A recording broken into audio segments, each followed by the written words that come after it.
नमस्कार माझ्या सर्वांना. मी शिवानी. गावाकडच्या स्वादमध्ये आपलं खूप खूप मनापासून स्वागत आहे. तर आज मी तुमच्यासोबत शेअर करणार आहे वाटाण्याच्या दाण्याचे वडे, म्हणजेच मटरचे वडे. खूप मस्त कुरकुरीत करारे झालेले आहे आणि खायला तर टेस्टी आहे. बाकीचे आपण साधे वडे खातो ना, त्याच्यापेक्षा खूप टेस्टी लागतात हे खायला. चला तर सुरू करूया आजची रेसिपी. त्यासाठी काय करायचं, 1 कप मटर घेतलेले आहे मी आणि नंतर गरम पाणी टाकलं आहे एका गंजामध्ये आणि त्यामध्ये थोडंसं मीठ घालून जे वाटाणे आहे ते बॉईल करायला ठेवून दिलेले आहे. नंतर माझ्याकडे थोडंसं स्प्रिंग अनियन होतं, असेल तर टाकायचं, नाही तर स्किप करायचं. आणि मिरच्या, अद्रक वगैरे हे बाकीचे जे इन्ग्रेडियंट आहे ते घेतलं. तर मी मिक्सरच्या भांड्यामध्ये फक्त मिरची, अद्रक, लसूण आणि थोडंसंच त्याच्यामध्ये 2-3 कढीपत्ता व थोडंसंच सांबार टाकला आणि असं दरदरं असं पेस्ट तयार करून घेतलेलं आहे. बघा अशा प्रकारे दरदर असं बनवून घ्यायचं आहे.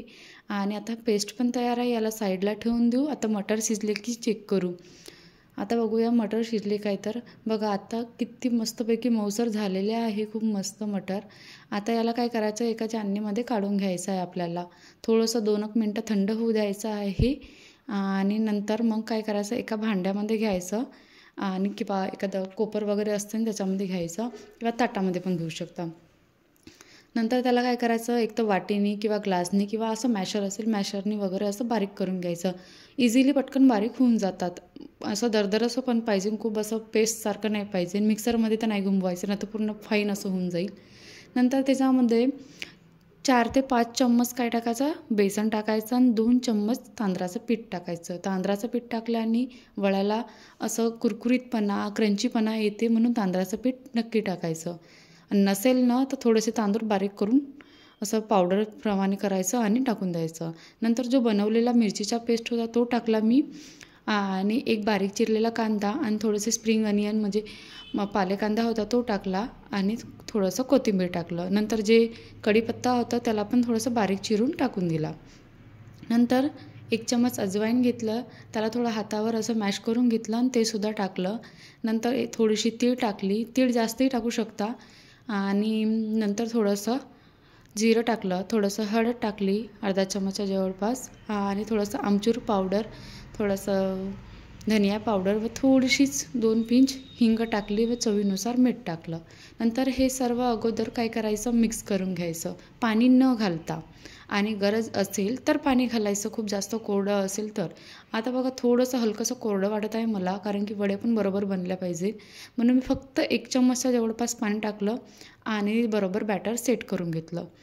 नंतर वड्याचे मिश्रण तयार आहे, त्याला साईडला ठेवलं. त्याच्या अगोदर मी तेल गरम करायला ठेवलं.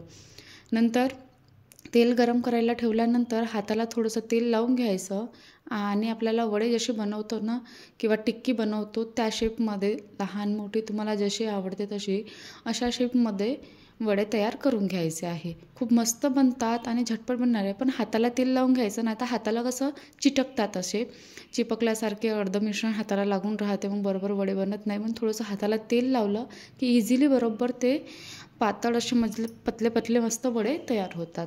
अशा प्रकारे वडे तयार करून घ्यायचे आहे.